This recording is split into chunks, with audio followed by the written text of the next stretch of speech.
Untuk acara pemaparan materi kami serahkan kepada moderator, yaitu Bapak Dr. Dipa Mulia.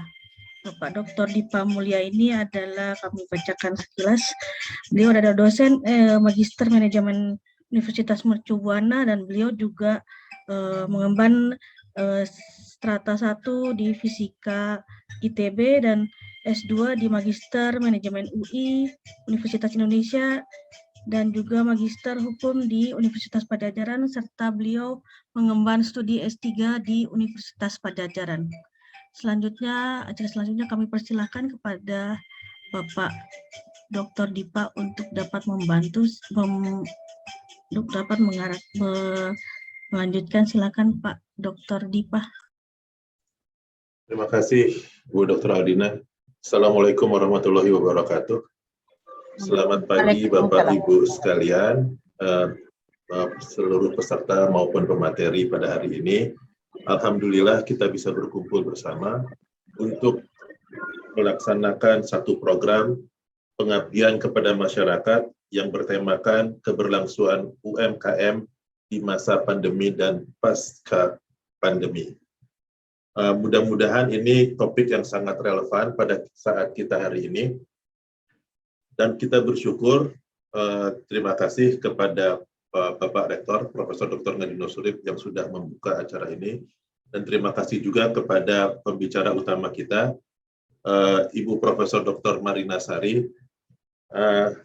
Selain para pemateri dari Universitas Mercu Buana, kita akan dengarkan dahulu pembicara utama kita, Profesor Dr. Marina Sari. Beliau adalah guru besar dari Fakultas Ekonomi dan Bisnis Universitas Lampung yang saat ini memangku jabatan sebagai Ketua Program Studi MM di sana. Kepada Prof. Marina Sari, karena waktu kita tidak banyak, kita hari Jumat sekarang, tanpa banyak basa-basi lagi, saya persilahkan kepada Prof. Marina Sari untuk bisa memulai paparannya. Silakan, Prof. Baik, terima kasih yang terhormat Bapak Profesor Ngadino Surip, yang terhormat beberapa tim dosen pengabdian dari Universitas Mercu Buana, ya, salah satunya Ibu Dr. Indira Ciswanti, MM. Dr. Indira selaku Ketua Prodi, ya, yang Magister Manajemen yang lalu sempat kita juga bersilaturahmi, ya, di bulan Desember melalui forum HPMMI. Yang terhormat juga Ibu Dr. Lukas E. Imaro MM, Ibu Dr. Aldina Siratina MSI, Bapak Dr. Insinyur Agustinus Haryadi DPMSC, dan yang terhormat Bapak selaku moderator sekaligus, ya, Bapak Dr. Dipa Mulia MHMM, Bapak Dr. Insinyur Edi Nugroho MW yang telah juga memberikan mengarahkan atau memimpin doa kepada kita semua.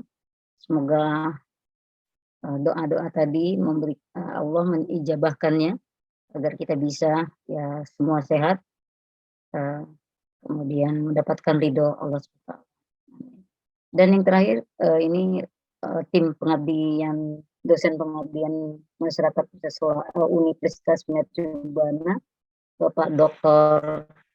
Asep Risman MM, dan semua yang kami banggakan, yang insya Allah dimuliakan Allah Subhanahu wa Ta'ala, peserta pengabdian masyarakat yang diorganisir oleh Universitas Mercu Buana. Alhamdulillah, rabbil alamin, kita panjatkan puji syukur kepada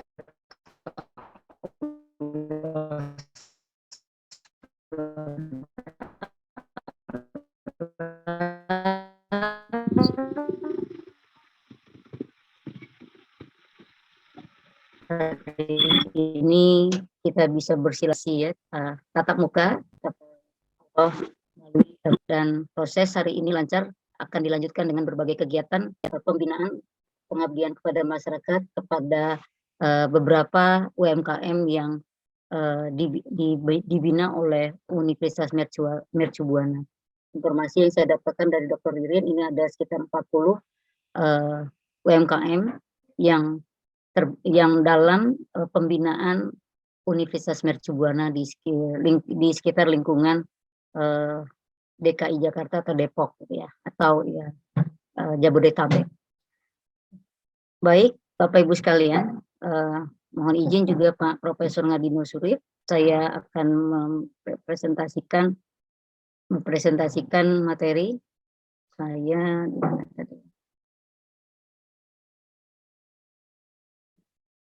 Mas Ari bisa dibantu tayang slide-nya.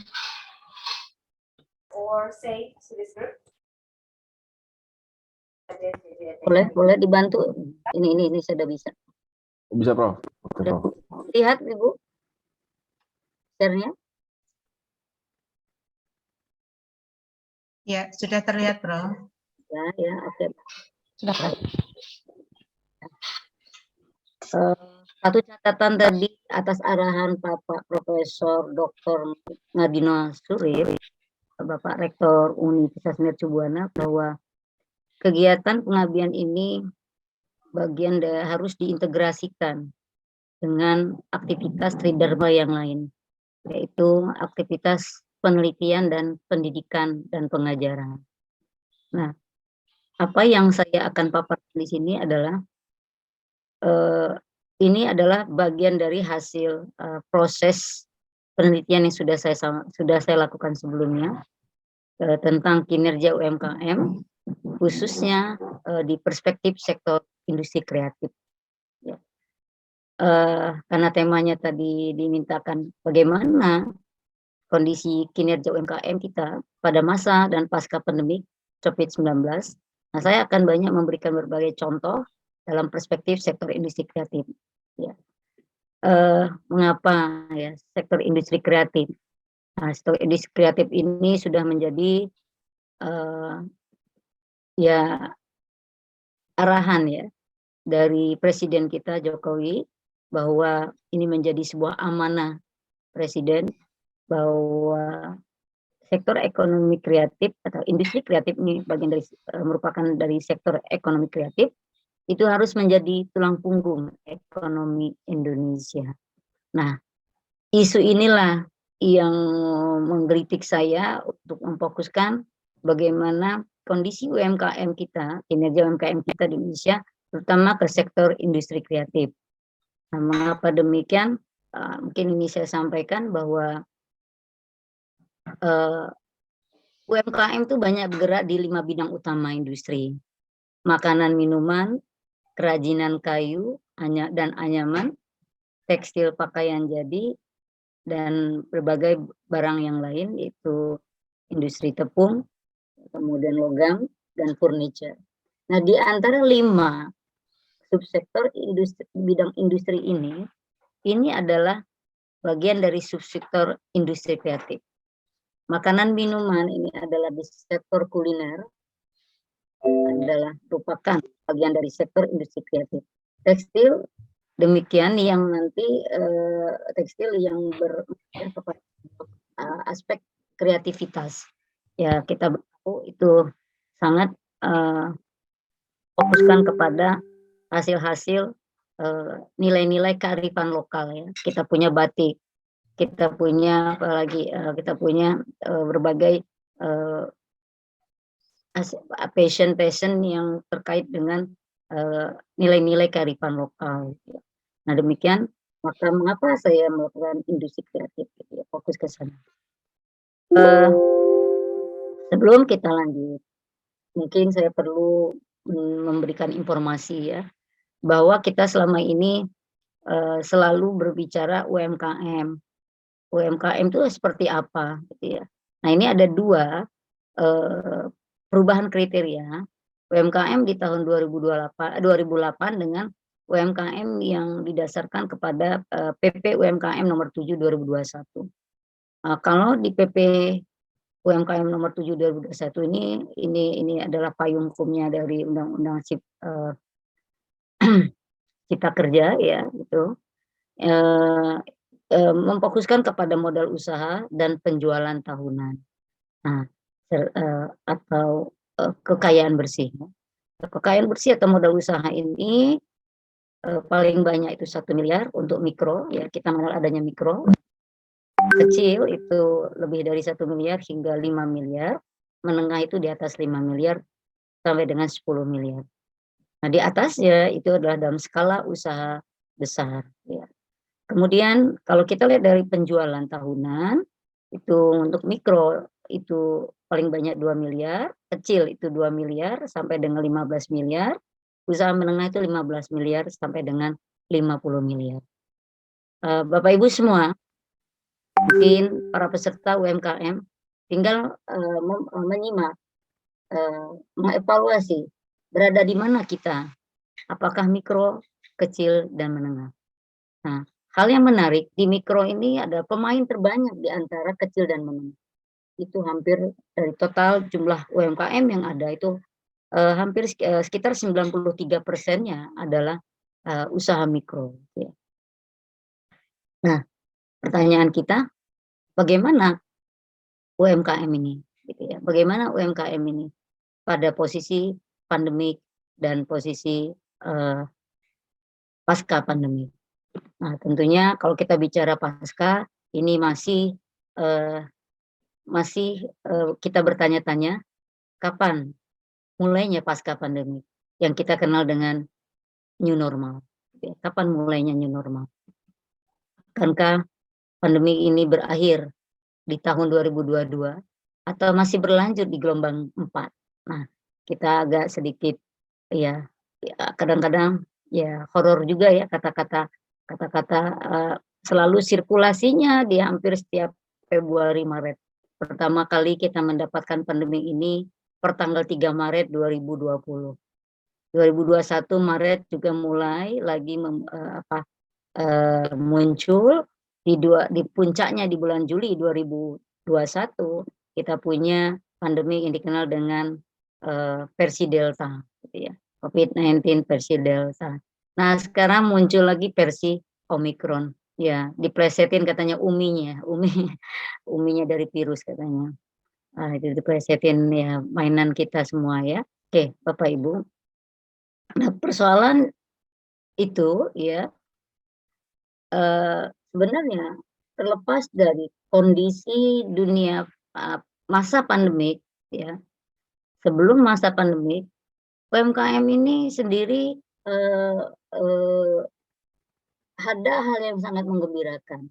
Bapak Ibu yang memang berkecimpung menggeluti usaha-usaha dalam skala usaha mikro kecil menengah itu sangat-sangat memberikan manfaat yang besar baik bagi masyarakat sebagai penyumbang tenaga kerja maupun bagi ekonomi negara yang kita lihat dari kontribusi PDB. Nah, artinya kalau kita ini kebetulan hari Jumat sebagai umat Muslim ya kita perlu mensyukuri bahwa pelaku UMKM ini memberikan kemaslahatan ya bagi umat khususnya umat Indonesia dalam menyerapkan tenaga kerja. Itu tercatat per Maret 2021 itu sekitar 97% tenaga kerjanya ya. Kemudian kontribusinya itu kepada PDB itu cukup besar 61%. Kemudian total investasinya sebanyak 60,42%. Namun isunya saat ini yang merebah sebenarnya dari tahun 2018-2017 kita sudah masuk kepada era revolusi industri 4.0 dan per tahun 2021 menuju 2022 kita masuk kepada revolusi industri 5.0. Nah, di kondisi antara revolusi industri ini saat ini merebak adanya pandemi COVID-19 yang sudah dimulai berkisar di Februari atau Maret 2020 yang pertama kali mendapatkan itu di bulan Desember, November akhir atau Desember awal itu terjadi di China, Wuhan. Ya. Rebah di Indonesia itu mulai masuk sekitar Februari dan per tanggal 3 Maret dinyatakan bahwa Indonesia itu mendapatkan pandemi COVID-19. Inilah yang mengganggu, ya, mengganggu para pelaku UMKM, menghambat bagaimana UMKM itu bisa bekerja dengan baik, bisa tetap berkontribusi besar, meningkat kontribusinya bagi PDB, bisa menyerap tenaga kerja ya yang berkisar 97% yang sebelumnya itu saya sampaikan di sini kita menyerap tenaga kerja di 2019 itu sekitar 96,92%. Ya di 2020 sempat turun dampak dari pandemi itu 90%. Ya.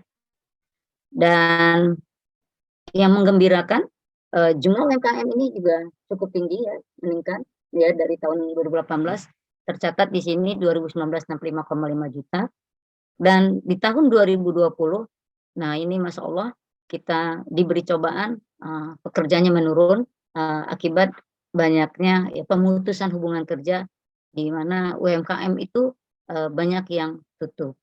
Nah mengapa terjadi demikian ya UMKM tutup ya terutama persoalan biaya ekonomi, biaya produksi yang tidak bisa tertutupi ya hubungannya dengan biaya tetap. Kenapa? Ya karena permintaan akan produk UMKM tadi yang banyak fokusnya di 5 industri tadi di subsektor makanan minuman, subsektor pakaian atau fashion itu ternyata juga memberikan dampak. Walaupun harusnya untuk makanan minuman itu kan sesuatu yang menjadi makanan pokok dan fashion pakaian itu menjadi kebutuhan pokok. Dan ternyata kemarin dari berbagai saya selalu lakukan webinar, kita coba survei kecil-kecilan saat terjadinya pandemik ini ya konsumsi terhadap fashion pakaian itu ya sangat-sangat berkurang. Kalaupun ada banyaknya apa? Beli baju tidur, beli menggunakan tidur karena ya, banyak di rumah sosial lebih pakai baju tidur yang biasanya kita beli setiap bulan mungkin untuk acara pesta maupun pesta perkawinan, wedding ya atau yang lain-lain atau acara untuk pakaian bekerja kita di kantor. Nah itu ya mengurangi memang konsumsi pakaian, efeknya yaitu ada pengurangan penutupan berbagai pelaku UMKM terutama ya, tidak hanya pelaku UMKM, mungkin pelaku usaha besar, tapi yang paling terpuruk UMKM saat pandemi. Walaupun kita tahun 2007 kita pernah mendapatkan musibah yaitu krisis global, di mana saat itu UMKM itu tetap survive ya, memiliki daya resiliennya, daya tahan untuk tidak terhambat, terganggu dengan adanya krisis global di tahun 97-98. Karena memang situasinya beda. Di 97-98 itu justru usaha besar yang banyak yang kolaps akibat dari memang penggunaan pemanfaatan bahan-bahan baku yang memang pemanfaatan dari produk luar negeri. Nah, di mana kita terdepresiasi nilai uang kita dan banyak pelaku-pelaku usaha besar itu memanfaatkan produk luar negeri yang terdepresiasi dengan kurs mata uangnya. Maka usaha besar yang lebih banyak kolaps, usaha UMKM bertahan dan bahkan ada beberapa sektor yang tetap menunjukkan kinerja yang cukup baik dan meningkat ya, terutama omset penjualan. Nah, Bapak Ibu sekalian, apa yang saya paparkan di sini bahwa sebelum adanya pandemik ya, pas posisi normal, kita memang UMKM itu masih memiliki beberapa kendala yang menjadi tantangan bagi UMKM itu ya, untuk bisa bergerak, untuk bisa berkembang lebih. Nah, salah satunya adalah modal intelektual yang dimiliki UMKM. Nah, apa itu kekayaan intelektual? Itu ada profesionalisme. Salah satunya adalah kemampuan profesionalisme sumber daya manusia yang terkait dengan aspek bagaimana menciptakan sebuah aktivitas yang kreatif dan inovatif. Nah, itu menjadi kendala atau tantangan bagi UMKM. Dan bahkan ada beberapa pemikiran bahwa sepertinya UMKM itu nggak perlu ditonjolkan ya, karena terkadang ya biasanya kalau sudah di dalam mindset, saya memang usaha mikro, saya memang usaha kecil, saya memang usaha menengah. Ya sudahlah seperti ini saja ya, apalagi ya kalau kita dalam kategori mikro dan kecil. Kita nggak perlu berkembang. Nah, ini dipleset efek dari sebuah nama itu mau mengganggu psikologis seseorang, mengganggu psikologis para pelaku. Akibatnya apa ya? Akhirnya mindset UMKM yang memang selalu ya beginilah saya apa adanya, modal memang saya terbatas, tidak bisa juga saya tambah-tambah. Demikian juga kalaupun ditambah itu dari pihak lembaga pembiayaan dalam hal ini perbankan atau non bank selalu berpikir kalau kita memberikan UMKM maka ada hal yang perlu ditimbangkan adalah resiko. Nah, bicara resiko, dianggap UMKM itu masih memiliki tingkat resiko yang tinggi. Kenapa? Ya, karena keterbatasan dana dan keterbatasan kinerja keuangannya. Saat mereka akan mengembalikan, ya manajemen mereka juga masih lemah. Dan tadi saya bilang tadi intelektual manusia ya. Jadi modal intelektual itu ada 6. Salah satunya adalah intelektual manusia. Nah, di sini intelektual manusia itu sangat dipengaruhi oleh mindset. Mindset itu pola pikir mereka adalah harus berorientasi kepada pola pikir bahwa saya harus lebih, bahwa saya harus inovatif, harus kreatif dibanding usaha yang berskala besar. Atau paling tidak saya bisa mengangkat diri usaha saya ini, usaha UMKM ini dari mikro meningkat menjadi kecil, dari kecil meningkat menengah harus bergerak kepada usaha besar. Nah, maka ada pemikiran bahwa disitulah ada gap ya, gap antara karena menengah ini sangat masih juga kecil, mau bergerak ke besar agak sedikit terganggukan. Nah, salah satunya kalau untuk usaha menengah itu banyak dari posisi selain mindset kreativitas dan inovasi, yaitu rendahnya juga dalam mengaplikasikan aspek teknologi. Nah, salah satu modal intelektual adalah modal teknologi. Nah, modal teknologi ini tidak bisa kita tinggalkan. Karena apa? Karena memang situasi industri kita itu sudah berevolusi. Berevolusi saat ini yang kita kenal dengan industri 4.0. Bahwa kita harus beradaptasi kepada sebuah aktivitas produksi, aktivitas pemasaran, ya, itu harus memanfaatkan aspek teknologi. Nah, itu persoalan isu industri 4.0 dan bahkan isu 5.0 itu bukan hanya sekedar adaptasi ya, kita adaptasi kepada perubahan penggunaan teknologi baru. Nah, kita sudah harus tidak bisa kita hindari, harus kita change ya, bukan hanya sekedar adaptasi, harus change secara total, merubah pola pikir, merubah mindset perilaku. Nah, jadi bukan hanya pola pikir tapi mindset perilaku, action. Bagaimana kalau orang sudah pakai semua paling tidak clouding network ya, cloud computer untuk memanfaatkan network online. Nah, jika tidak pemanfaatan bagaimana kita bisa menguasai pasar, menguasai konsumen yang ada. Nah, tetapi memang dari dulu ya persoalan UMKM ini selalu dikonotasikan, dihubungkan dengan akses pasar itu lemah, gitu ya. Akses pasar lemah, akses pasar terutama kepada jaringan pasar dunia itu juga memang terbatas. kemudian akses pembiayaan juga agak terbatas gitu ya. Walaupun banyak skim-skim program pemerintah itu diberikan ya, terutama dengan adanya masa pandemi ini itu sekitar berapa triliun, 124 triliun itu diberikan kepada UMKM untuk membantu seperti bantuan tunai langsung ya.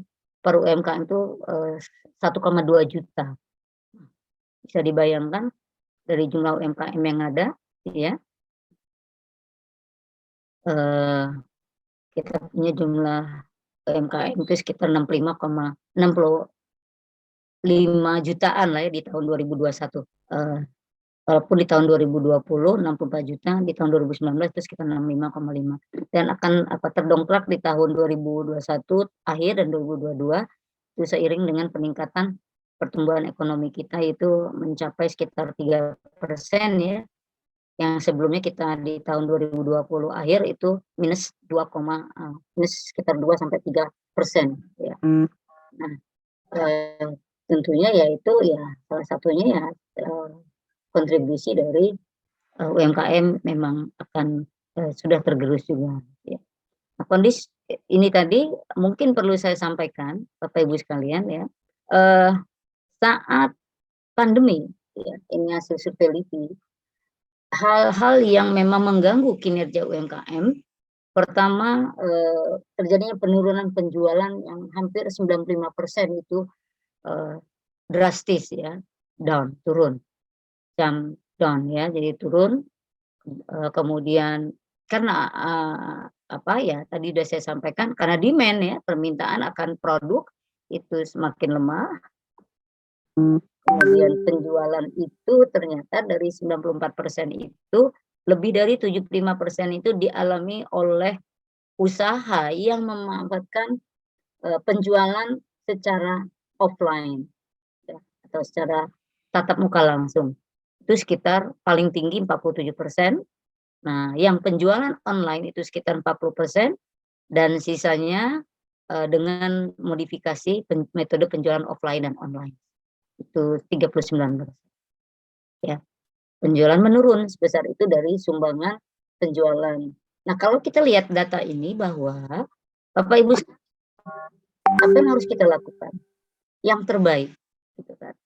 Nah, kalau memang kita ingin ya tadi isu revolusi industri 4.0 dan 5.0 yang tidak bisa kita hindari bahwa digitalisasi menjadi sebuah faktor pendorong utama. Nah, kalau kita melihat tadi ini data penjualan yang menurun akibat dari paling banyak dari penjualan offline. Sebaiknya apa yang harus kita lakukan? Nah, berubah ya. Pola pikir berubah, mentalitas juga harus berubah. Bagaimana kita juga harus mengarah kepada penjualan yang online. Nah, ternyata penjualan online ini banyak dilakukan oleh UMKM itu berbasis media sosial ya. Jadi bukan berbasis melalui sebuah pasar online, mall. Kita kenal dengan e-commerce. Ya, e-commerce ya, pemain terbesar itu ya saat ini sekarang Tokopedia di tahun 2021 lalu itu masih yang menjuarai adalah Shopee ya. Sekarang 2021 ke 2022 ini melonjak. Tokopedia naik.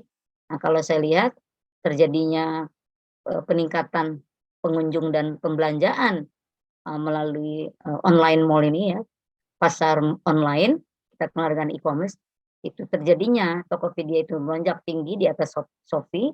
Salah satunya efek marketing yang mereka lakukan adalah advertising. Nah, artinya Bapak Ibu sekalian, mohon pelaku UMKM yang namanya iklan jangan berhenti. Nah, ya iklan yang paling murah yang bisa dimanfaatkan oleh pelaku UMKM adalah apa? Melalui Instagram, melalui mungkin Twitter, melalui Facebook, atau melalui YouTube, atau sekarang ini lagi banyak kecenderungan orang menggunakan TikTok, gitu ya. Nah, kalau kita lihat dari pengguna terbanyak untuk Facebook itu memang ibu rumah tangga. orang-orang yang sifatnya ya lebih ke keibuan atau kebapaan yang banyak memanfaatkan Facebook. Nah, kalau untuk IG maupun Twitter itu banyak anak-anak remaja, ya, anak-anak remaja. Jadi orang dewasa itu adanya di Facebook. Nah, kalau remaja pun banyak remaja wanita. Nah, pengguna user yang terbanyak di Facebook itu adalah, yang di YouTube itu adalah anak-anak remaja pria dan eksekutif muda. Nah, artinya para UMKM merenung diri, ya. Mohon ditanya, segmen mana yang akan kami tuju untuk memasarkan produk ini? Nah, kalau segmennya itu lebih kepada ya memang kalau anak remaja ya cocoklah kita masuk memasarkan produk kita, mengiklankan produk kita, ya, mengkomunikasikan produk kita ini di mana ya di remaja wanita misalnya pakaian yang kita akan jual ya kita harus masuk ke mana ke IG ataupun ke Twitter, Instagram dan Twitter. Gitu ya. Nah kalau makanan ya makanan biasanya sebagai user sebagai nanti yang influencer ya yang pendorong ini lebih banyak siapa? Ya ibu rumah tangga yang menentukan pembelian makanan dan minuman dan ya bapak rumah tangga gitu ya. Alternatif keduanya itu berada di mana? Di Facebook. Gitu ya. Barang-barang yang kebutuhan sehari-hari yang sangat terkait dengan misalnya dengan kebutuhan makanan minum, kebutuhan rumah tangga lainnya itu cocok masuk ke Facebook. Nah, kalau kita targetnya adalah untuk eksekutif muda, untuk remaja pria, nah itu cocok mana? Mungkin banyak cocok ke TikTok dan YouTube. Jadi silakan kita harus mengevaluasi target pasar kita ini siapa. Nah, sehingga waktu kita mengkomunikasikan produk kita itu tidak salah arah. Ya, jadi harus targetnya sesuai dengan arah atau goal sasaran. Gitu. Nah, jadi ini hasil riset TV, implikasinya bagi pengusaha UMKM harus merubah diri dalam menjual dengan berbagai metode komunikasinya dengan media online. Ya. Dan tadi salah satunya saya bilang penurunan penjualan akibat dari biaya usaha yang tinggi, bahan baku, transportasi, dan tenaga kerja yang tidak bisa dipertahankan kalau kita turunkan misalnya upahnya. Tetapi ada hal yang menarik, kalau pekerja itu adalah mungkin dia sudah menyatu di dalam perusahaan itu, dan perusahaan itu bagian dari kehidupannya, dia memahami untuk misalnya ada biaya-biaya tertentu yang tidak bisa gaji atau insentif tertentu yang tidak bisa dibagikan, dia tetap dipertahankan, tapi tetap bekerja untuk dipertahankan dan mereka menerima. Nah, ada hal yang menarik juga, ada beberapa pengusaha UMKM dia tidak memutus hubungan kerja si pekerjanya, tetapi dengan cara adalah diganti dengan model shifting, shift jam kerja. Nah, dan mohon maaf Prof, ini sangat menarik, tapi waktunya agak bisa dipercepat. Oke, baik. Ya. Nah itu ya, jadi itu mungkin informasi yang saya katakan. Nah, 7,13% itu bertahan hingga Agustus 2020 dan harapannya sampai dengan, tapi ada beberapa yang masih tutup per November 2020 ini. Bapak Ibu sekalian ya, jadi melihat berbagai kondisi COVID yang menghantam kinerja UMKM itu sehingga ada yang tutup dan terpuruk ya terseok-seok jalannya walaupun masih tetap jalan titah-titah ibaratnya bertahan hidup. Nah, apa yang harus dilakukan? Nah, ini adalah sebenarnya pemerintah telah memiliki peran. Salah satu perannya adalah dengan memberikan insentif ya. Insentif tadi salah satunya adalah pemberian bantuan uang tunai, kemudian insentif fiskal itu misalnya adalah penundaan pembayaran pajak atau penundaan pembayaran bunga gitu ya. Nah, kenapa? Karena ingin menciptakan daya saing itu sendiri ya. Jadi daya saing terutama pada usaha UMKM yang berorientasi ekspor. Memberikan izin, kemudahan izin, promosi, sertifikasi, akses pasar internasional dan informasi pasar ekspor itu sangat didukung dan bahkan dukungan tambahan permodalan. Nah, ini semua yang kita kenal dengan salah satu strategi yang harus kita yang memang sudah dimainkan oleh pemerintah adalah adanya kolaborasi. Ya, jadi antara UMKM itu sendiri, pemerintah, perguruan tinggi. Nah, salah satu ini saat kita melakukan sebuah katakanlah bagian dari sharing informasi, ini adalah sharing ilmu yang dapat mengangkat modal manusia UMKM itu semakin tinggi ya, melalui perguruan tinggi yang hari ini sudah kita implementasikan untuk memberikan sharing informasi kepada UMKM. Itu kolaborasi. Nah, yang kedua dan ketiga, adaptability ya, adaptasi dan inovasi.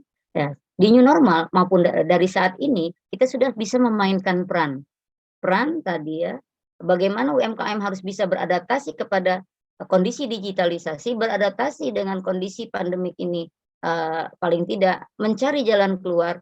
Adakah diversifikasi produk lain yang bisa kita mainkan? Nah, sekarang ini kondisi kesehatan banyak membutuhkan masker, banyak membutuhkan misalnya antiseptik, ya mungkin kita bisa mengalihkan usaha kita, menambah variasi jenis usaha dengan memasukkan unsur penjualan produk yang terkait dengan kesehatan, gitu ya. Nah, ini adaptability. Yang inovasi, nah produk itu harus diciptakan sebuah nilai ya, nilai yang berkreasi. Gitu ya. Kreasi nilai.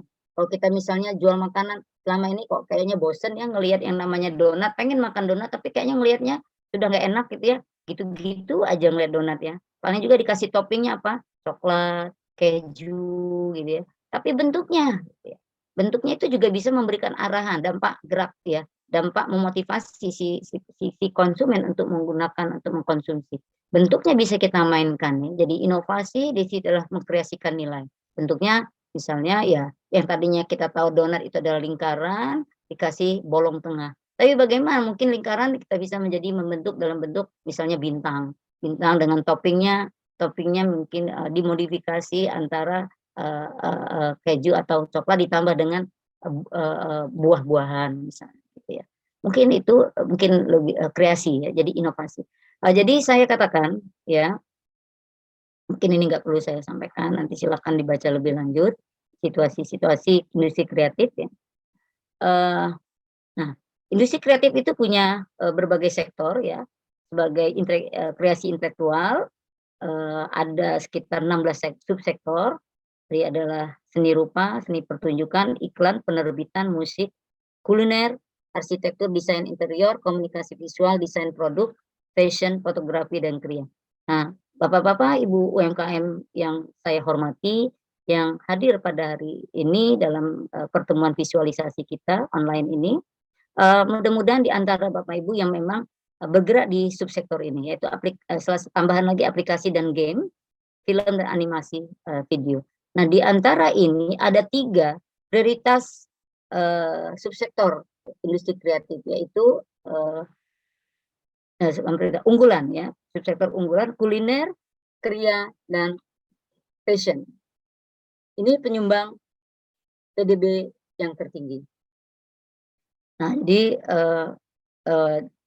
harapannya kreasi intelektual itu yang menjadi utama bagi industri kreatif ya.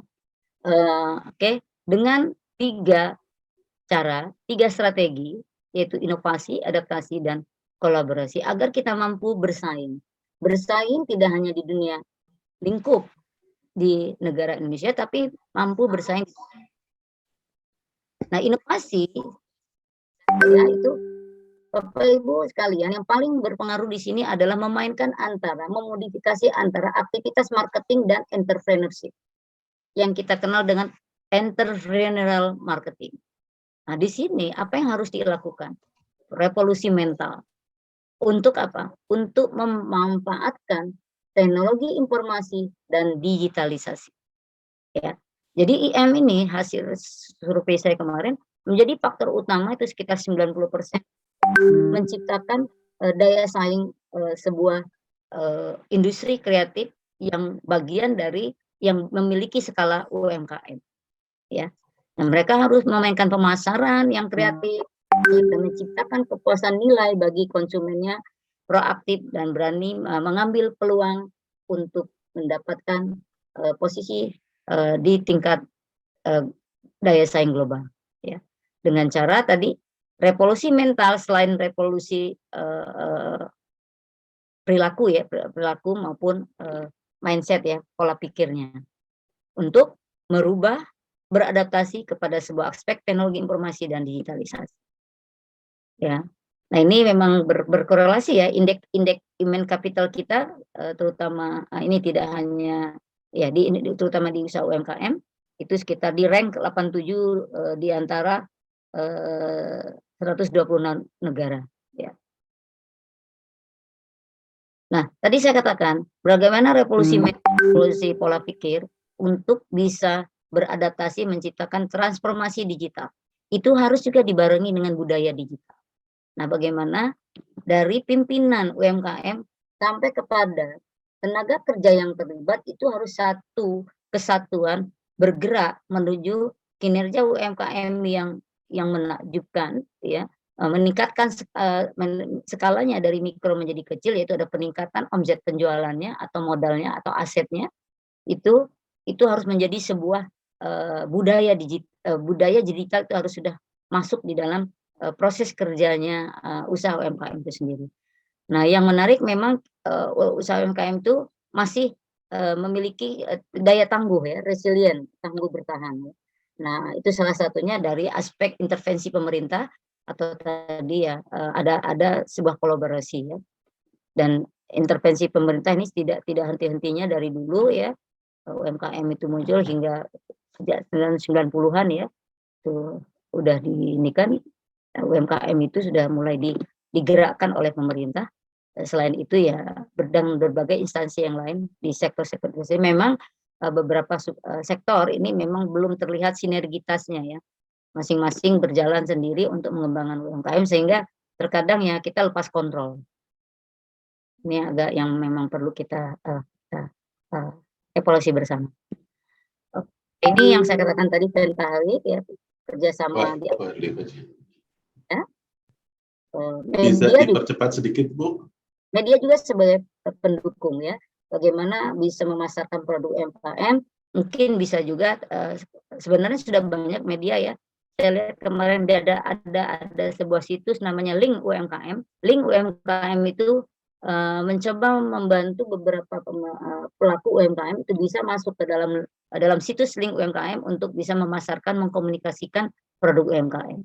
Nah, ini bagian dari media yang harus yang mendorong bergeraknya pengembangan kinerja UMKM ya. Nah, satu lagi Quintuple Helix itu hanya satu di sini adalah proses bagaimana menginjus ya, mendorong knowledge, pengetahuan UMKM itu jangan selalu hilang informasi. Nah, itu makanya harus selalu diberikan berbagai informasi-informasi terkait untuk para pelaku UMKM itu tidak lepas apa yang harus dia perbuat pada kondisi ke depan. Harapan ya utama ini di UMKM ya, khususnya sektor industri kreatif, tingkatkanlah cinta. Kita ingin meningkatkan produk UMKM di sektor industri kreatif khususnya, kita harus mensosialisasikan bahwa industri UMKM ini menjadi sebuah industri utama Indonesia yang mengglobal dengan harus ya kita komunikasikan, selalu kita sosialisasikan bagaimana mencintai produk UMKM dan sehingga citra produk UMKM itu tidak lagi berpikir UMKM itu adalah usaha kecil, tapi menjadi sebuah usaha yang mengglobal. Demikian yang bisa saya sampaikan. Terakhir, daya saing global, harapannya UMKM Indonesia bisa akan bersejajar dengan UMKM paling tidak di negara ASEAN ya, walaupun kita ini baru bermain di sekitar 2-4%, sementara pemain UMKM ASEAN terutama Singapura maupun Malaysia sebagai pesaing kita, mereka sudah di atas 10%. Baik, terima kasih Bapak moderator ya atas waktu yang diberikan kepada saya. Semoga apa yang saya sampaikan hari ini memberikan manfaat bagi semua pelaku UMKM dalam koridor binaan Universitas Mercubuana. Baik, terima kasih banyak Ibu Prof. Marinasari atas paparannya, sangat menarik sekali. Sepertinya tidak perlu saya rangkum, sudah cukup jelas semua. Yang pasti UMKM itu penting, UMKM itu menghadapi masalah hari ini, dan salah satu solusinya adalah adaptasi, inovasi, dan kolaborasi. Itu mungkin pesan yang paling penting yang disampaikan oleh Prof. Marinasari.